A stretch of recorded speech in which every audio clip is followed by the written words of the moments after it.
नमस्कार दोस्तों, नमस्कार साथियों, कैसे हो? कैसी चल रही है तैयारी? अब तो अंतिम मोड की तरफ बढ़ रहे हैं हम। आज हमारा पीजीटी का पेपर है और कल है टीजीटी का, तो उसी हिसाब से जो है ना एक एनसीईआरटी की 7th की बुक का फिर मैं एक वीडियो के साथ हाजिर हूँ। एक बार फिर से आपका हार्दिक अभिनंदन और स्वागत। और हमारे बंधुओं को पिछली वीडियो उम्मीद है कि पसंद आई होगी, आपके कॉमेंट से पता चल रहा है, लेकिन उतना उत्साह नहीं जितनी डिमांड थी। तो देख लेते हैं हम 7th की एनसीईआरटी की मोटी मोटी बातें, क्योंकि ज़्यादा डिटेल कराने की, जैसे कि मैंने कल कहा था, समय नहीं है।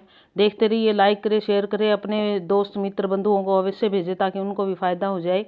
और जो नए आए हैं हमारे बच्चे, वो सब्सक्राइब अवश्य करें। और ये छोटे बच्चों के लिए भी, जो छठी 7वीं 8वीं पढ़ा रहे हैं, उनके लिए भी ऑब्जेक्टिव टाइप प्रश्न जो है काम के है।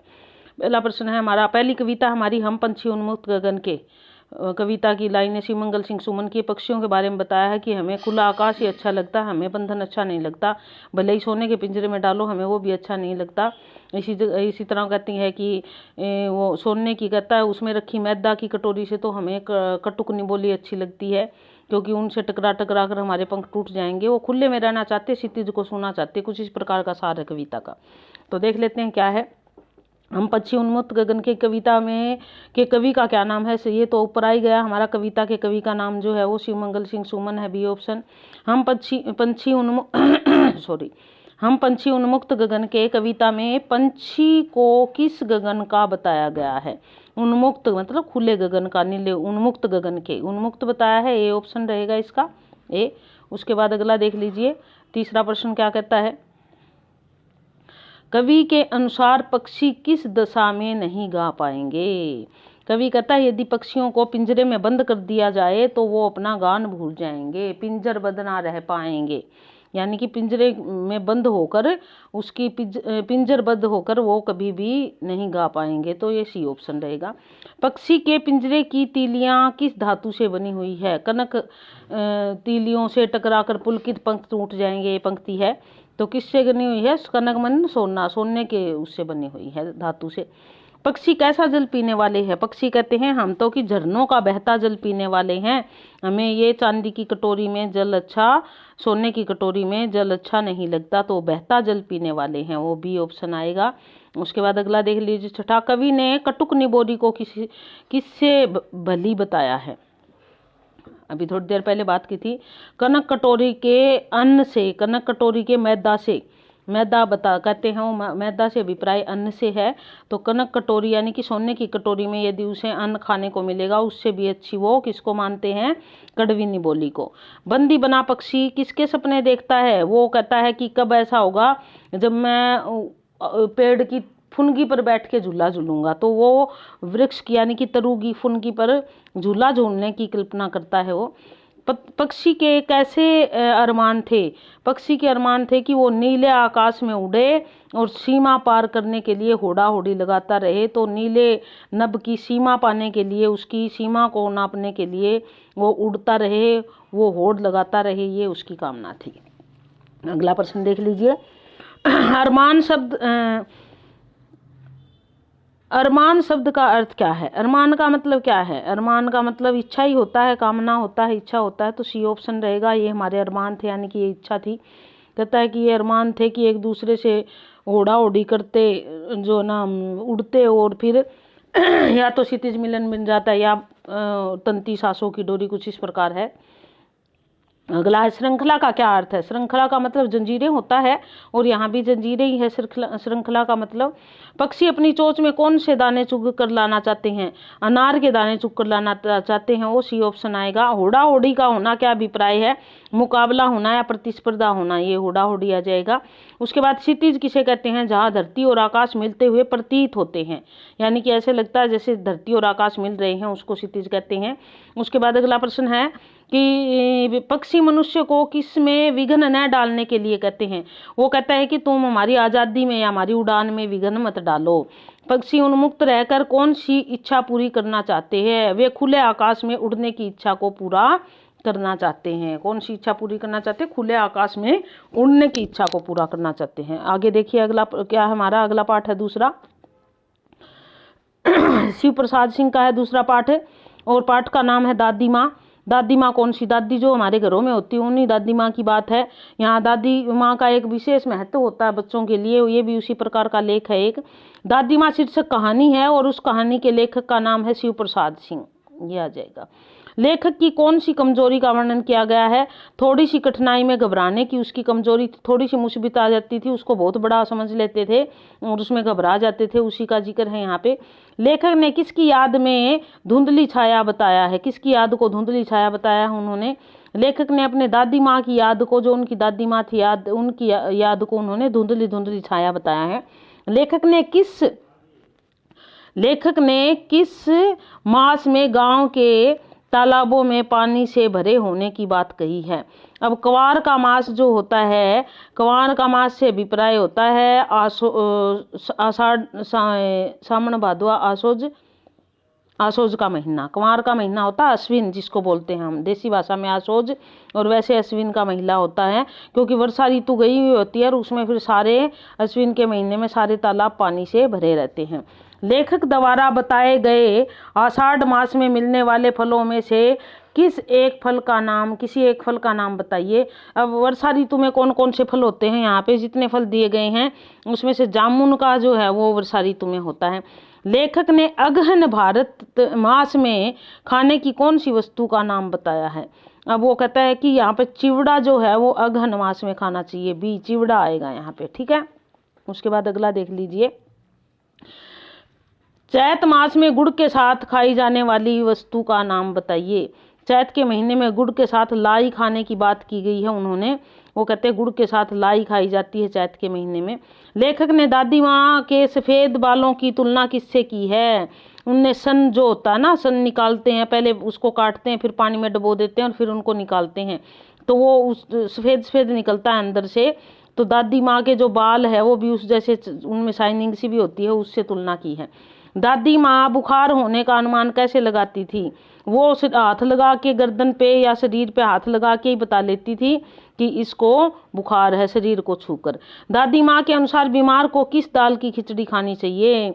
दादी माँ कहती है मूंग दाल की खिचड़ी बना के खानी चाहिए, बीमार को कभी भी रोटी नहीं खानी चाहिए, क्योंकि दादी माँ ये कहती थी कि खिचड़ी अच्छी होती है, मूंग की दाल की खिचड़ी उसके लिए। उसके बाद अगला प्रश्न देख लीजिए, दादी माँ बीमार को दिए जाने वाले पानी को किस वृक्ष की छाल का छोंक लगवाती थी?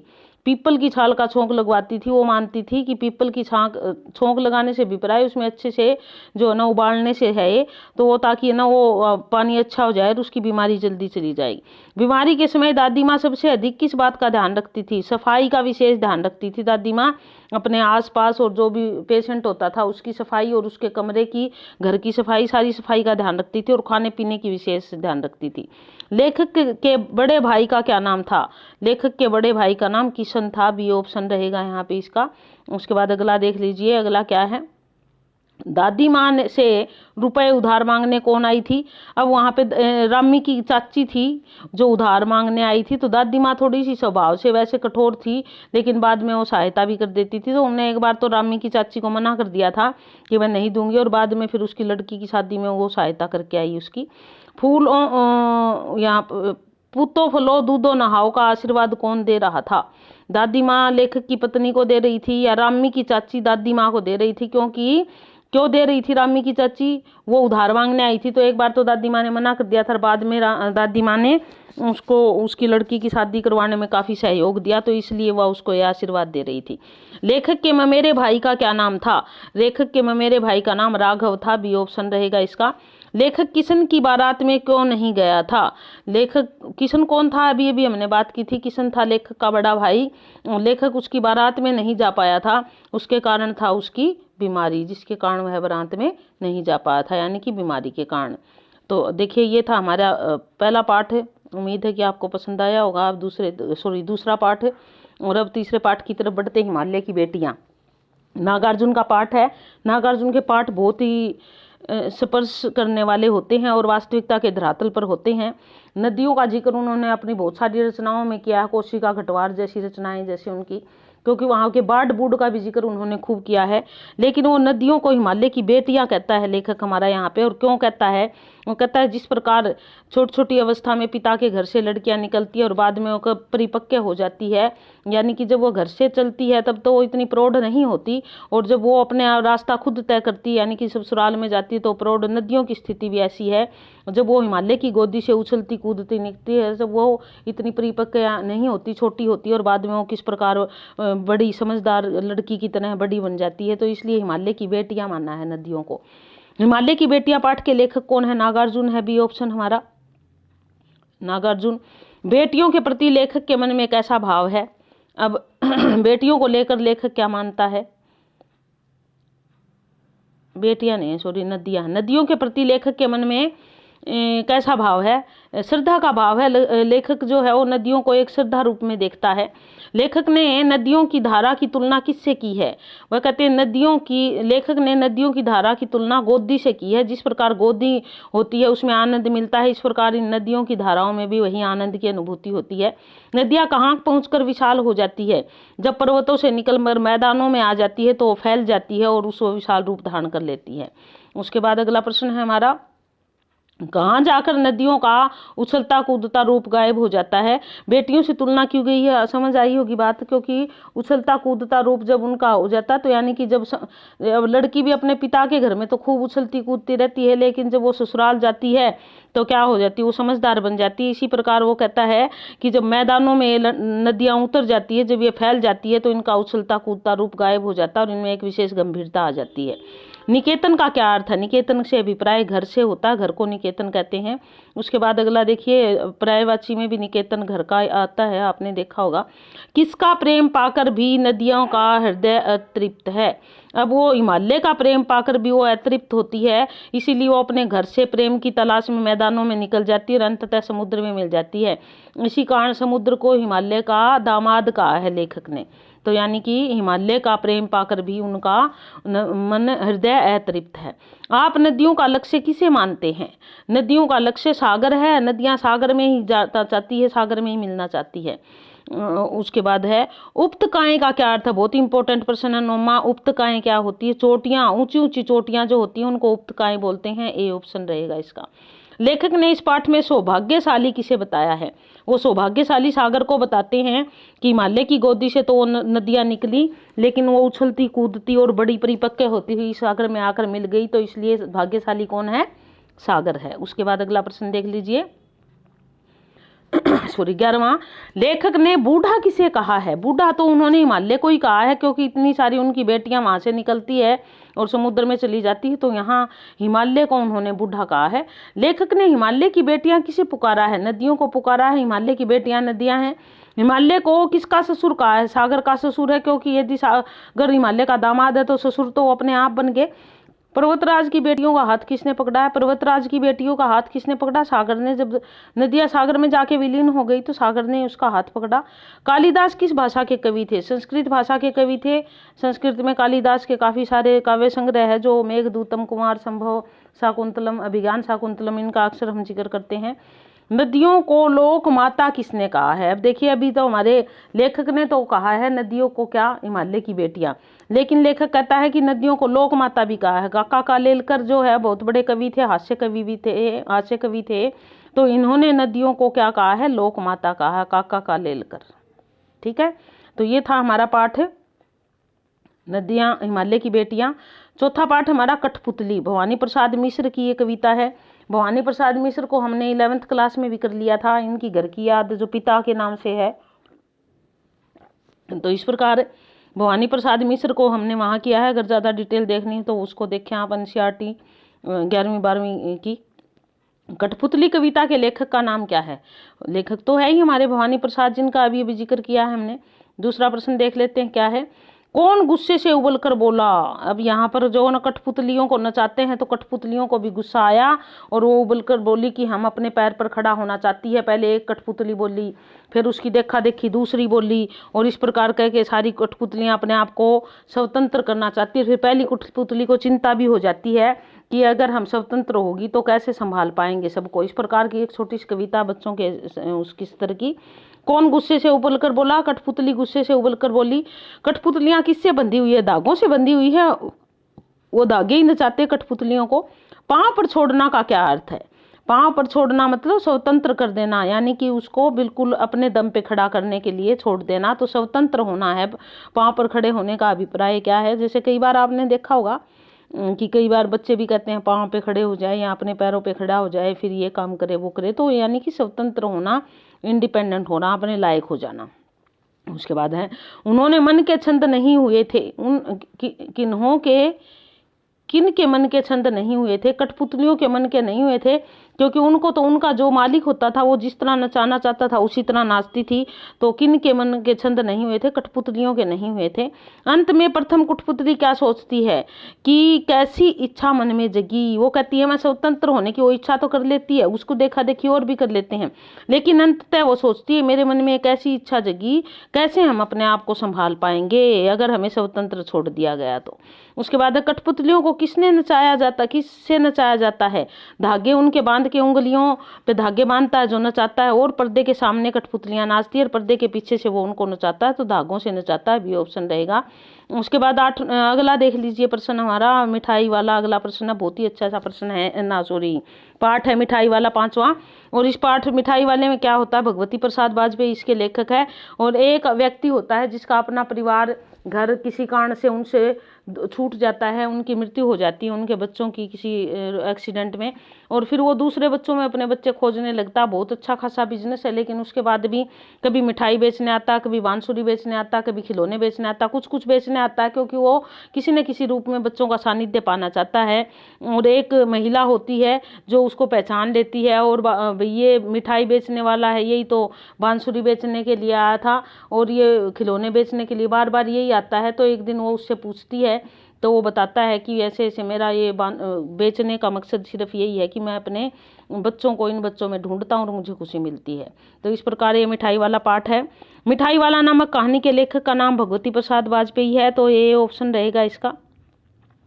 मिठाई वाला घर में सबसे पहले क्या बेचने के लिए आता है, सबसे पहले वो मिठाई वाला नगर में क्या बेचने के लिए आता है, पहले वो खिलौने वाला बन के आता है, बहुत सारे खिलौने लेकर आता है और बहुत सारे बच्चे उसके पीछे पीछे घूमते, बड़ी मधुर आवाज में वो आवाज लगाता है, खिलौने वाला आया, मिठाई वाला आया, बांसुरी वाला। किसके आने पर युवतियां चिकों को उठाकर नीचे झांकने लगती है। अब जो युवतियां होती थी, वो खिलौने वाला जब आया तो वो पहले क्या होता था, पर्दा प्रथा थी और उसके पीछे चिक लगी हुई थी, जैसे घरों के आगे, उनके पीछे झांक झांक के देखती है भाई मिठाई वाला ना, वो खिलौने वाला कैसे खिलौने ले रहा है, उसके पास कैसे खिलौने हैं। बच्चे किसे देखकर पुलकित हो उठते हैं, खिलौने वाले को देखकर बच्चे बहुत ही पुलकित यानी कि खुशी से भर जाते हैं। राय विजय बहादुर का रोहिणी के साथ क्या संबंध था, राय विजय बहादुर की पत्नी थी रोहिणी, और रोहिणी मिठाई वाले को, जब वो खिलौने वाला मिठाई वाला बन के आता है तो उसको पहचानती है कि ये कुछ दिन पहले खिलौने बेचने आया था, वो कभी कभार आता है, अक्सर रोज नहीं आता, कभी कभी बेचने आता है। तो वह रोहिणी और उसका पति पत्नी का रिश्ता है, यानी कि पति पत्नी का रिश्ता है। उसके बाद राय बहादुर की पत्नी है रोहिणी। खिलौने वाला कितने महीने बाद नगर में दूसरी बार आया था, लगभग 6 महीने बाद जो है वो दूसरी बार नगर में आया था। खिलौने वाला दूसरी बार नगर में क्या बेचने आया, दूसरी बार जो है वो पहले खिलौने बेचने आया और दूसरी बार आया वो मुरली बेचने के लिए आया, 2-2 पैसे की मुरली दे रहा था वो। उसके बाद है ना, मिठाई वाला अपनी मुरली को कितने पैसों में बेचता था, मिठाई वाला अपनी मुरली को 2 पैसों में बेचता था, 2 पैसे आएगा यहाँ पे, 2 पैसों में। और जब रोहिणी के पति लेने जाते हैं तो वो कहता है कि ये वैसे तो महंगी है पर 2 पैसे की दे रहा हूँ, तब वो मोल भाव करता है, तो वो कहता है कि ये तो मैंने 1000 मुरलियाँ बनवाई थी तब जाके जो है वो इतनी सस्ती पड़ी है, इतने में नहीं आती है, कुछ इस प्रकार की बात भी हुई थी। कहानी में मिठाई वाले की उम्र लगभग कितनी बताई गई है, 30-32 साल का बताया गया हो, इंपॉर्टेंट पर्सन है, 30-32 वर्ष है उसकी उम्र। मिठाई वाला कैसा साफा बांधता है, वो बीकानेरी साफा बांधता है, जो प्रिंटेड बीकानेरी होते हैं वो। और उसके बाद अगला प्रश्न देख लीजिए, भैया है मुरली बजाने में वह एक उस्ताद है, ये शब्द किसके विषय में कहे गए हैं। ये जो मिठाई वाला मुरली बेचने के लिए आया था तो अब वो मुरली वाला हो गया था, तो मुरली वाले के लिए कहे गई हैं। चुन्नू मुन्नू के पिता का क्या नाम है, राय विजय बहादुर है चुन्नू मुन्नू के पिता। चुन्नू मुन्नू किसके बच्चे हैं, रोहिणी और विजय बहादुर के बच्चे हैं वो। उसके बाद मुरली वाले के पास कुल कितनी मुरली थी, उसके पास इसमें 57, ये भी इंपॉर्टेंट है, 57 मुरली थी उसके पास। मुरली वाले के, जब वो उसके पिता मुरली लेने के लिए गए तब वो उसके पास कुल 57 मुरलियाँ थी। तुम लोगों को झूठ बोलने की आदत होती है, ये शब्द किसके बारे में कहे गए हैं? ये विजय बाबू ने, मुरली वाले जो विजय बहादुर थे, उन्होंने किसको कहे? मुरली वाले को कहे। जब वो मुरली बेचने की बात करता है ना, 2 पैसे की, वो कहता है कि ये और सस्ती लगा लो, तो कहता है नहीं 3 की है, फिर वो तब उसको कहता है कि तुम्हें झूठ बोलने की आदत है। तो विजय बाबू ने मुरली वाले से कहे थे ये शब्द, ठीक है, मुरली वाले के बारे में। मिठाई वाला नगर में तीसरी बार कितने महीने बाद आया? वो तीसरे बार 8 महीने, पहले बार 6 महीने बाद आया था, दूसरे ना पहली बार ना वो पहली बार से दूसरी बार 6 महीने में, और दूसरी से तीसरी बार 8 महीने में आया था। मिठाई वाले के कितने बच्चे थे? मिठाई वाले के 2 बच्चे थे, बी ऑप्शन रहेगा इसका, ठीक है। उसके बाद अगला देख लीजिए, रक्त और हमारा शरीर, यानी कि शरीर में रक्त का क्या महत्व है, हमारे शरीर में रक्त कैसे बनता है। लेखक ने रक्त को भानुमति का पिटारा कहा है, यानी कि उसमें इतने सारे कण और इतनी सारी चीजें होती है जिस प्रकार भानुमति के पिटारे में होती है। यतीश अग्रवाल इसके लेखक है। अब रक्त और हमारा शरीर नामक पाठ के लेखक का नाम तो है यतीश अग्रवाल, तो ये तो हमारा ये हो गया यहाँ पे बी ऑप्शन। उसके बाद अगला देख लीजिए, पाठ में अनिल की छोटी बहन का क्या नाम बताया गया है? अनिल की छोटी बहन का नाम यहाँ पर दिव्या है। उसके बाद दिव्या को क्या बीमारी थी? दिव्या को खून की कमी थी, यानी कि एनीमिया की बीमारी थी। खून की कमी से कौन सी बीमारी होती है? अनीमिया होती है, तो अनीमिया थी उसको। दिव्या के भाई का क्या नाम है? अनिल है दिव्या के भाई का नाम, डी ऑप्शन रहेगा यहाँ पे। उसके बाद अगला है प्रश्न, छोटी चीजों को बड़ी करके दिखाने वाले यंत्र को क्या कहते हैं? सूक्ष्मदर्शी यंत्र होता है जो छोटी छोटी चीजों को बड़ी करके दिखाता है, बी सूक्ष्मदर्शी यंत्र। दिव्या की जांच के लिए डॉक्टर दीदी ने क्या दिया था? रक्त की जांच करवाई थी और कहा था कि ये स्लाइड पे खून लगा के इसकी जांच करवाओ कि इनका रक्त जो है वो कितना है, मुझे तो इनमें रक्त की कमी लग रही है, इसी कारण ये जो है बीमार हो रही है। इसके रक्त से दूसरा भी पता चल जाएगा कि इसको क्या दिक्कत है। अनीमिया किसके कारण उत्पन्न होता है? रक्त के लाल कणों की कमी, जो हमारा खून होता है उसमें लाल कणों की कमी हो जाती है, उसके कारण अनीमिया होता है। रक्त के कणों की कमी का क्या कारण हो सकता है? पौष्टिक आहार की कमी या पत्तेदार सब्जियों की कमी? पौष्टिक में सारा आ गया। पौष्टिक आहार में यदि कमी हो, जिसमें लौह तत्व होते हैं, वो आहार अगर हम कम लेते हैं तो हमारे शरीर में एनीमिया होने की संभावना बढ़ जाती है। उसके बाद आगे देखिए क्या कहता है अगला प्रश्न, रक्त कणों का निर्माण कहाँ होता है? बहुत ही इंपॉर्टेंट प्रश्न है, अच्छा पाठ है ये। रक्त कणों का निर्माण मज्जा में होता है, हड्डियों के मध्य जो मज्जा होती है उसके बीच में जो है मज्जा में होता है। ये आ गया हमारा बी ऑप्शन। रक्त कणों के निर्माण के लिए कच्चा माल किसे कहा गया है? कच्चा माल, रॉ मटेरियल क्या है? पौष्टिक आहार, क्योंकि उसी से ही तो रक्त बनेगा। अनीमिया का दूसरा बड़ा कारण क्या हो सकता है? पेट में कीड़े भी अनीमिया का बहुत बड़ा कारण होते हैं, क्योंकि जो पौष्टिक आहार हम लेते हैं वो कीड़े खा जाते हैं और हमें उसका जो सही से पोषण मिल नहीं पाता, तो अनीमिया हो जाता है। प्रस्तुत पाठ में शरीर के वीर सिपाही किसे कहा है? जो वाइट, यानी कि क्या होती है, सफेद रक्त कणिकाएं जो होती है, रोग प्रतिरोधक कणिकाएं भी बोलते हैं इनको। सफेद कणों को क्या कहा गया है? वीर सिपाही कहा गया है सफेद कणों को, व्हाइट सेल। बिंबाणुओं का प्रमुख काम क्या होता है? बिंबाणुओं का प्रमुख काम होता है रक्त को जमा देना, जिसमें विटामिन के की बात भी होती है। बिंबाणु उसी के कारण बनते हैं, ज्यादातर रक्त जम जाता है उससे। रक्त के तरल भाग को क्या कहा जाता है? प्लाज्मा कहते हैं। आजकल अपने कोरोना काल में भी सुना होगा, डेंगू काल में भी प्लाज्मा कहते हैं रक्त के तरल भाग को। उसके बाद अगला देख लीजिए, डॉक्टर दीदी ने रक्त को भानुमति का पिटारा क्यों कहा है? क्योंकि रक्त कणों में बहुत कणों की अधिकता होती है, उसमें बहुत सारी कण इतने होते हैं जो हम देखते हैं तो हम उनकी गिनती भी नहीं कर पाते, इस कारण उनको भानुमति का पिटारा कहा है, बी ऑप्शन रहेगा। उसके बाद एक समय में अधिक से अधिक कितना रक्तदान किया जा सकता है? एक समय में 1 थैली दान किया जाता है और उसमें 300 ml ही होते हैं, 300 मिलीलीटर होते हैं उसमें। उसके बाद अगला है, कितनी आयु के बाद रक्तदान किया जा सकता है? 18 वर्ष की आयु के बाद अगर आपका रक्त सही है, उसका वजह भी आपका सही है, तो आप रक्तदान कर सकते हैं। रक्तदान पुनः कितने समय बाद करना चाहिए? कम से कम 3 महीने बाद दोबारा दान करना चाहिए, उससे पहले नहीं करना चाहिए। पीठ ठोकना मुहावरा है जिसका अर्थ होता है शाबाशी देना। उसके बाद अगला प्रश्न है हमारा 20वां, और ये कहता है रक्तदान कहाँ करना चाहिए। रक्तदान ब्लड बैंक में करना चाहिए, जिससे जरूरतमंद लोगों को काम आए। ब्लड बैंक में रक्तदान करना चाहिए, क्योंकि सबसे ज्यादा लोग खून वहीं से प्राप्त करते हैं। और तो ये था पाठ हमारा, 6 पाठ हो चुके। 7वें पाठ पे आते हैं। पापा खो गए, विजय तेंदुलकर इसके लेखक है, बहुत बड़े लेखक है विजय तेंदुलकर। और पापा कहाँ खो गए देख लेते हैं इसमें। पहला पाठ, पापा खो गए पाठ के लेखक का क्या नाम है, तो ये तो है ही विजय तेंदुलकर। उसके बाद अगला प्रश्न देख लेते हैं क्या कहता है।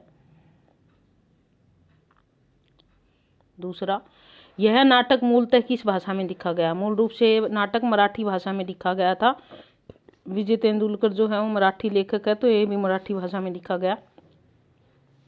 लेकिन रात को बड़ी बोरियत होती है, ये शब्द किस पात्र ने कहे। पेड़ ने कहे ये पात्र, ये शब्द रात को बड़ी बोरियत होती है, ये आएगा इसका।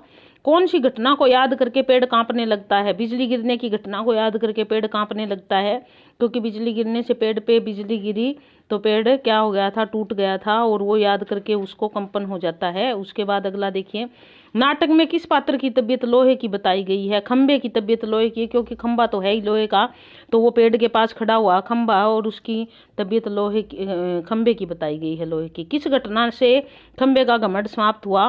तूफान आने की घटना हुई। पहले खंबा यूं था, अकड़ा खड़ा था, वो अपने आप को ज्यादा सबसे सुपीरियर समझता था, लेकिन जब तूफान आया वो टेढ़ा हुआ और पेड़ ने उसको सहारा दिया, तब उसकी यह घमंड उसका चकनाचूर हुआ।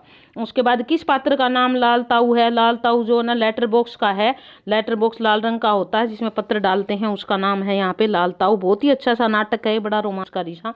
उसके बाद अगला प्रश्न है, किसके पत्र से पता चलता है कि परीक्षित नामक बच्चा स्कूल में ठीक से पढ़ाई नहीं करता। हेडमास्टर के पत्र से पता चलता है कि परीक्षित नामक बच्चा स्कूल में ठीक से, क्योंकि हेडमास्टर ने पत्र लिख के उनके घर भेजा। कौन प्रतिदिन दूसरों की चिट्ठियां पढ़ता है। लेटर बॉक्स पढ़ता है। सबसे पहले तो चिट्ठी किसके पास आती है, लेटर बॉक्स के पास ही आती सारी, तो वही पढ़ता है रोज सबकी। लड़की उठाकर लाने वाला व्यक्ति लड़की को पेड़ के नीचे छोड़कर क्यों चला गया। क्योंकि उसे भूख लगी हुई थी, वह भूख का इंतजाम करने, लड़की भूखी थी और वह उसकी भूख के मिटाने के लिए कुछ लाने के लिए चला गया। छोटे बच्चों को उठाने से ज्यादा बुरा काम और क्या हो सकता है। इस कथन के पात्र का नाम बताइए। इस कथन के पात्र का नाम है पेड़। जब वो बच्ची को उठाता है और ले जाता है व्यक्ति, और वो कुछ लाने के लिए उसको छोड़ के चला जाता है, वो रोने लग जाती है, तब वो कहता है छोटी बच्ची को कौन उठा लाया, तब ये बात करता है पेड़। नाटक का कौन सा पात्र प्रतिदिन चारों ओर गश्त लगाता है। नाटक का जो यहाँ सबसे इंटेलिजेंट भी पात्र बना वो है कौवा। वो चारों ओर हर रोज गश्त लगाता रहता है, वो एक पहरेदार की तरह गश्त करता रहता है। उसके बाद लड़की ने अपने घर का पता क्यों नहीं बताया। क्योंकि लड़की को अपने घर का मालूम ही नहीं था क्या पता है, इसलिए उसने वह पता नहीं बताया, इसलिए सारे उसके घर तक पहुंचाने में उसको असमर्थ रहे। बुरे आदमी के आने पर लड़की कहाँ छिप गई थी। वो जब बुरा आदमी उसको एक पेड़ के नीचे छोड़कर चला गया खाने पीने का इंतजाम करने के लिए, अपनी भूख मिटाने के लिए, तो लड़की जो है पेड़ के पीछे छुप गई थी। वो बुरे आदमी ने जो उसको उठा के लेके गया था वो उसको ढूंढता रहा, वह उसको नहीं मिली और पेड़ के पीछे छुपी रही, पेड़ के पीछे। उसके बाद अगला है, वृक्ष पर खंबे का झुककर दुर्घटना की स्थिति बनाना किसका झुकाव था, किसका सुझाव था। झुककर दुर्घटना की स्थिति बनाना यह कौवे का सुझाव था। कौवा बहुत ही यहाँ इंटेलिजेंट बन जाता है। जब लड़की को घर का पता भी नहीं है, वो कैसे जाए, और बाद में पुलिस वाले भी आते हैं और कौवा जो है ना उनके आगे आगे उड़ता हुआ जाता है, और इस प्रकार जो है ना वो पुलिस कैसे बच्चों को उनके घर पहुंचाती है, खोए हुए बच्चों को उनके घर पहुंचाती है, और इस प्रकार पुलिस की सहायता से लड़की को कहाँ पहुंचाया गया, उसके घर पहुंचाया गया, क्योंकि वह अपने घर का पता नहीं जानती थी। उसके बाद अगला है, श्याम एक किसान। सर्वेश्वर दयाल सक्सेना इसके लेखक है, और सर्वेश्वर दयाल सक्सेना को हम 10वीं के सिलेबस में कर चुके हैं, तो इसलिए इनकी बात हम नहीं करेंगे अब। श्याम एक किसान नामक कविता के लेखक का नाम तो वही है सर्वेश्वर दयाल सक्सेना, डी ऑप्शन रहेगा। किसान एक श्याम नामक कविता का मुख्य विषय क्या है। प्रकृति है। किसान की शाम कैसे होती है, प्रकृति के सानिध्य में, उसी के माध्यम से प्रकृति का बहुत ही सुंदर मनोरम चित्रण है यहाँ। पहाड़ ने किसका साफा बांधा हुआ है। पहाड़ ने आकाश का साफा बांधा हुआ है। वो बड़े बड़े ऊंचे ऊंचे पहाड़ का जो ऊंचा है वो किसान ऊंचा भाग है उसको किसान का सिर मानता है। और जो आकाश है सफ़ेद रंग का, वो किसान के सिर पे, माथे पे सिर पे बंधा हुआ साफा बांधता है, वो पगड़ी भी जिसको हम कहते हैं। वह पगड़ी जो है उसने किसने, आकाश की बांधी हुई है। उसके बाद अगला है, नदी किस प्रकार की लग रही है? ऐसे लग रही है जैसे किसान के घुटनों पर धोती पड़ी हुई है, चादर पड़ी हुई है। तो वो एक फैली हुई चादर की भांति लग रही है, जैसे किसान ने अपने घुटनों पर एक चादर डाल रखी है, तो चादर की भांति। किस वृक्ष के फूल अंगीठी की आग की भांति दहक रहे हैं? पलाश के लाल लाल फूल खिले हुए हैं चारों ओर, ऐसे लग रहा है जैसे किसान ने अपने खेत में अंगीठी जला रखी है और उसके अंगारे दहक रहे हैं, जल रहे हैं। कविता में किस वस्तु को औंधी हुई दिखाया है? चिलम। किसान की जो पीने की चिलम है, जो किसान पीता है, उसको जैसे पी के उसने मोदी मार दी, औंधी कर दी हो। तो वो कहता है कि ऐसे लगता है जैसे कि क्या हो गया यहाँ पे, किस वस्तु को औंधी दिखाई गई है? चिलम को औंधी दिखाई है, चिलम औंधी मारता है। पूर्व में अंधेरा कैसे बैठा हुआ है? पूर्व दिशा में अंधेरा जो है वो भेड़ों के समूह की भांति बैठा हुआ है, दुबक के बैठा हुआ है, क्योंकि जल्दी जैसे सूरज निकलेगा और वो भी छट जाएगा, तो इसलिए वो जिस प्रकार भेड़ों का समूह है एक दूसरे में मुंह डाल के बैठता है, अंधेरा भी इस प्रकार छुप के बैठा हुआ है। चिड़िया की बच्ची अगली कविता है 9वीं। और चिड़िया की बच्ची कैसी है देखिए, देखते हैं कहानी। जनेंद्र कुमार की है चिड़िया की बच्ची कहानी, छोटे बच्चों के लिए। तो पहली का कविता जो है इसके लेखक का नाम क्या रहेगा? जनेंद्र कुमार रहेगा। माधव दास ने नई कोठी किसकी बनवाई थी? माधव दास ने संगमरमर की नई कोठी बनवाई थी, सी ऑप्शन रहेगा। ये भी बच्चों की बात है, चिड़िया के छोटे छोटे बच्चे हैं और वो किस प्रकार जो है उन बच्चों को अपने घर लाना चाहते हैं। सेठ माधव दास ने कोठी के सामने क्या बनाया था? कोठी के सामने एक उसने बगीचा बनाया था। और व्यसन का क्या अभिप्राय होता है? व्यसन का मतलब होता है या तो बुरी आदत या बुरी लत भी बोल देते हैं उसको, तो यहाँ पर ऑप्शन है बुरी आदत। तख्त पर बैठकर सेठ जी क्या निहारते थे? प्रकृति की छटा को निहारते रहते थे, क्योंकि सामने उन्होंने अपने घर के सामने क्या बनवाया था? एक बगीचा बनवाया था, इसलिए वो प्रकृति की सौंदर्य को वहां बैठे बैठे निहारते रहते थे। सेठ जी के मन में किस बात की तृप्ति मिलती है? प्रकृति के नज़ारे देखकर उनके मन में बहुत ही संतुष्टि होती है जब वो प्रकृति के नज़ारे देखते हैं। छोटी सी चिड़िया की गर्दन किस रंग की थी? छोटी सी चिड़िया की गर्दन लाल रंग की थी। इंपॉर्टेंट प्रश्न है ये। चिड़िया ने सेठ जी के कहाँ जाने के लिए कहा था? चिड़िया ने सेठ जी को अपनी माँ के पास जाने के लिए, चिड़िया ने कहा कि मैं अपनी माँ के पास जाना चाहती हूँ, सी उत्तर रहेगा इसका। उसके बाद अगला देखिए, बाट जो नया बाट देखना मुहावरे का अर्थ क्या है? बाट जो नया बाट देखना मुहावरे का अर्थ है प्रतीक्षा करना, इंतजार करना भी कह सकते हो आप, यानी कि सी ऑप्शन रहेगा इसका, प्रतीक्षा करना। ठीक है, ये रहेगा सी ऑप्शन, प्रतीक्षा करना। उसके बाद अगला देख लीजिए, अगला पाठ है हमारा, मुझे तुम और तो कुछ मत समझो, मैं अपनी माँ की हूँ, ये शब्द किसने किससे कहे? ये शब्द चिड़िया ने कहे। ठीक है, मुझे तुम और कुछ मत समझो, मैं अपनी माँ की हूँ, ये शब्द किसने कहे थे? ये शब्द कहे थे चिड़िया ने, यानी कि ए ऑप्शन रहेगा चिड़िया ने। चिड़िया ने महाभाज्य किसे कहा है? यानी कि कौन है महामान्य? भाज्य नहीं है, सॉरी, महामान्य कौन है? सेठ जी को महामान्य कहा चिड़िया ने, सेठ जी आएगा बी ऑप्शन। मालामाल होने का अर्थ क्या है? मुहावरा है, यहाँ भी मालावान होना, धनी हो जाना, धनवान होना, डी ऑप्शन रहेगा। उसके बाद 11वां प्रश्न देख लीजिए, जिससे मैं बात कर लेता हूँ उसकी किस्मत खुल जाती है। इस कथन से सेठ माधव दास के कैसे स्वभाव का पता चलता है? इससे पता चलता है कि माधव दास का स्वभाव वह बहुत ही घमंडी किस्म का आदमी है, डी ऑप्शन रहेगा। कहानी में नादान किसे कहा गया है? चिड़िया को नादान कहा गया है, ए ऑप्शन आएगा। बटन दबाने पर कोठी के बाहर कौन आया था? बटन दबाने पर कोठी के बाहर नौकर आया था, बी ऑप्शन रहेगा इसका, नौकर आया था कोठी के बाहर, ये बी ऑप्शन रहेगा। उसके बाद कहानी में प्राणियों की कौन सी प्रमुख प्रवृत्ति को बताया गया है? स्वतंत्र रहने की। सभी प्राणियों में, चाहे वो पक्षी हो, चाहे इंसान हो, चाहे पशु हो, वो स्वतंत्र रहना चाहते हैं, उसी प्रवृत्ति को इसमें दिखाया गया है। अब देखिए हमारा पाठवां 10वां है, अपूर्व अनुभव। तेत्सुकी कुरियानागी इसकी लेखिका है और ये है बहुत ही सुंदर पाठ है, बहुत ही अच्छा पाठ है। किस प्रकार एक अपाहिज बच्चा भी जो है ना दुनिया को अपने नज़रिए से देखना चाहता है और अगर उसको अच्छे मित्र मिल जाए तो उसकी यह कामना भी पूरी हो सकती है, कुछ इसी प्रकार का पाठ है ये। अब यहाँ पर अपूर्व अनुभव पाठ की लेखिका नाम है, क्या नाम है? तेत्सुकी कुरियानागी, बी ऑप्शन रहेगा तेत्सुकी कुरियानागी, ये आ जाएगा। ठीक है, मूल रूप से जापानी भाषा में लिखा गया है ये पाठ। तोत्तो चान ने यासुकी चान को किसके लिए न्योता दिया था? तोत्तो चान ने पेड़ पर चढ़ने के लिए यासुकी चान को न्योता दिया था। सी ऑप्शन रहेगा, पेड़ पर चढ़ने के लिए। यासुकी चान कहाँ का रहने वाला था? यासुकी चान जापान का रहने वाला था। तोत्तो चान जापान के किस नगर की रहने वाली थी? तोत्तो चान जो है वो जापान के तोमोए नगर की रहने वाली थी। ए ऑप्शन रहेगा इसका, तोमोए नगर की। आगे देखिए, बच्चे अपने पेड़ को क्या समझते थे? वहाँ अपने अपने पेड़ होते थे, बच्चे उन पे चढ़ते थे और उन पेड़ को जो अपने घर या बगीचे में या अपने आंगन के अंदर लगाए हुए होते थे या अपनी किसी भी जगह में लगाए हुए होते थे, उनको अपनी निजी संपत्ति समझते थे कि हमारी निजी संपत्ति है। उसके बाद देनेन चोपू स्थान पर कौन रहता था? यासुकी चान रहता था। बी ऑप्शन आएगा इसका। तोत्तो चान के गले में पड़ा हुआ क्या हिल रहा था?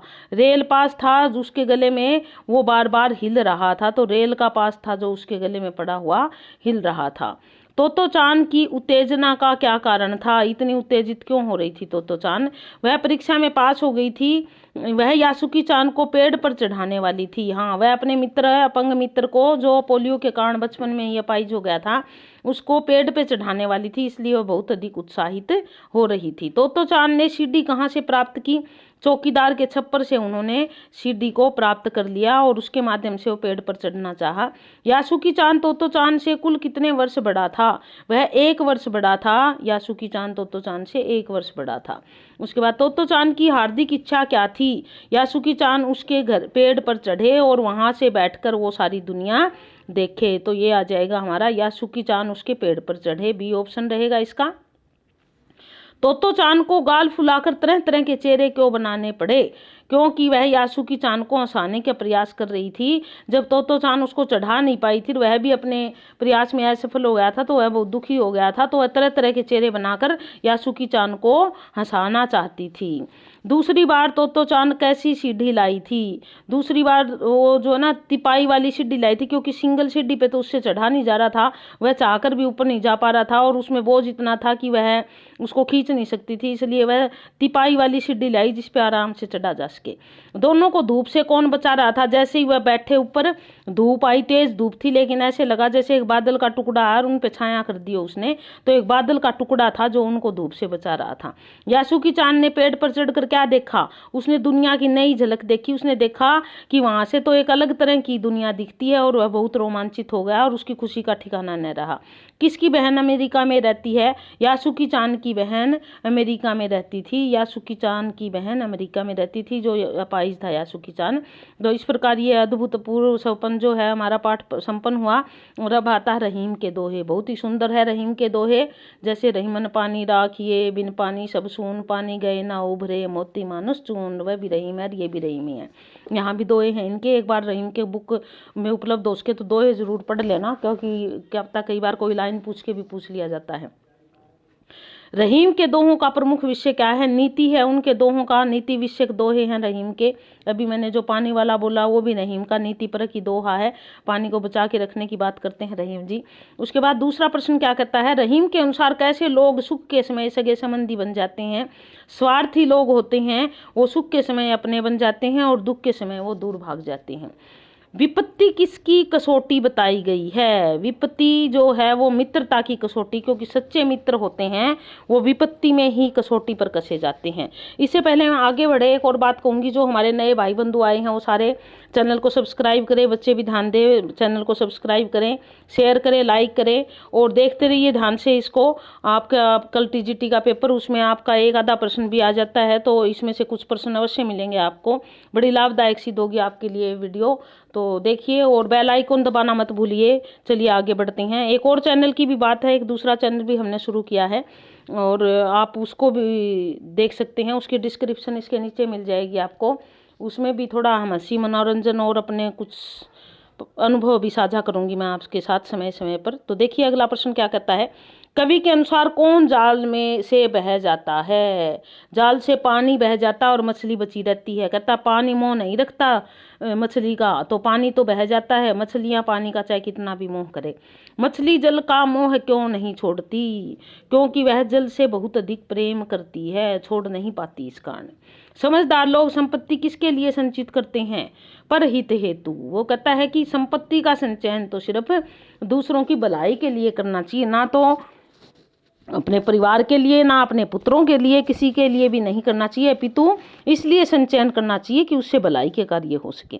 अमीर से निर्धन बने व्यक्ति की तुलना किससे की गई है, क्वार के बादलों से की गई है, जो गहराते तो खूब है लेकिन वो थोथे होते हैं, उनमें पानी नहीं होता। तो जो अमीर से जो धनी व्यक्ति से निर्धन बन जाते हैं, वो अपनी पुरानी धनवान वाली बातें लोगों के सामने बगाड़ते रहते हैं और वास्तविकता उनमें कुछ नहीं होती। तो उनकी तुलना क्वार के यानी कि अश्विन के बादलों से की गई है। उसके बाद अगला देखिए क्या है, कवि ने धरती का प्रमुख गुण कौन सा बताया है,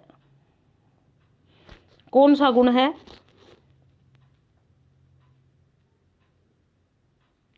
सुंदरता का, सहनशीलता का, उपजाऊ होने का, विशाल, सहनशील है धरती, यही गुण बताया है सहनशीलता का। कौन से लोग संपत्ति को दूसरों के लिए संचित करते हैं, सज्जन लोग जो होते हैं, जो अच्छे लोग होते हैं, वो संपत्ति का संचयन दूसरों के लिए करते हैं। रहीम जी ने मानव शरीर को किसके समान धैर्य धारण करने वाला बताया है, कहता है मनुष्य को तो धरती के समान धैर्य धारण करके रहना चाहिए, तभी उसका जीवन सफल है। उसके बाद 11वां प्रश्न, पठित दोहों के आधार पर दोहों में कौन अपनी वस्तुओं का प्रयोग नहीं करते, तालाब और वृक्ष जो है उसका जिक्र किया, कहता है तरवर फल नहीं खात सरवर पीत न पान, तो तालाब और वृक्ष की बात की गई है यहाँ पे। मनुष्य को भी इसी प्रकार होना चाहिए, उनको स्वार्थी होकर सारी चीज़ें अपने लिए नहीं करनी चाहिए, अपितु उनको दूसरों के लिए भी करनी चाहिए। तो इस प्रकार ये हमारा पाठ हो गया। अब अगला पाठ देखते हैं, अगले पाठ में क्या छुपा हुआ है। 12वां पाठ है कंचा, बहुत ही रोमांचकारी और अच्छा सा पाठ है। कंचा पाठ टी पद्मनाभम का है, नाभन का है ये। और इसमें एक बच्चा है जो कंचा, वही जो हम जिनसे खेलते हैं, वो छोटी छोटी बॉल होती है कांच की, उनको ही कंचे बोलते हैं। वो एक दुकान अपने स्कूल में जाता है, फीस लेके जाता है और रास्ते में उसको एक दुकान में कंचे दिखते हैं और उन कंचों को लेकर वो इतना प्रभावित होता है कि एक कल्पना की दुनिया में खो जाता है और काल्पनिक रूप से उन कंचों में चला जाता है वो, और देखता है जार धीरे धीरे बहुत बड़ा हो गया, उस जार में ही समाहित हो गया और फिर वो उन कंचों से खेलने लगा। अब वो फीस देने जाता है, फीस देता नहीं और सोचता है वो पैसे बचा लेता है और बाद में आके उन सारे पैसों के कंचे ले लेता है। धीरे से जब वो घर आता है तो रास्ते में उसके कंचे बिखर भी जाते एक जगह हैं, और फिर घर आने के बाद उसकी माँ पूछती है कि ये इतने सारे कंचे कहाँ से लाया, तो वो बताता है कि ये फीस के पैसे थे, उससे मैं कंचे ले आया। और इस प्रकार करके जो है ना ये पाठ है पूरा कंचा, ठीक है। सॉरी, टी पद्मनाभम इसके लेखक है। पहला प्रश्न है हमारा, कंचा कहानी है, ये किस विधा के अंतर्गत आता है, अगर ये पूछा जाए तो ये क्या है, कहानी है कंचा। इसके लेखक का नाम है टी पद्मनाभन, बी ऑप्शन। अपू स्कूल जाते समय किस कहानी का मजा ले रहा था, कौवा और सियार की कहानी का मजा ले रहा था। वह स्कूल जाते समय कौवा और सियार की कहानी सुन रहा था। उसके बाद अगला है, अप्पू किस बात पर जोर से हंस पड़ा था, कौन सी ऐसी बात हुई थी जिससे जोर, वहाँ पर कोए की मूर्खता की बात जब आई थी कि कौवा काँव काँव करने लगा और उसका टुकड़ा गिर गया और सियार उठा के भाग गया, जब कुएं ये बात आई तो वह हंसने लगा था। अप्पू रास्ते में किस स्थान पर रुक गया था, वह एक दुकान पर रुक गया था जिस दुकान के बाहर कंचे रखे हुए थे।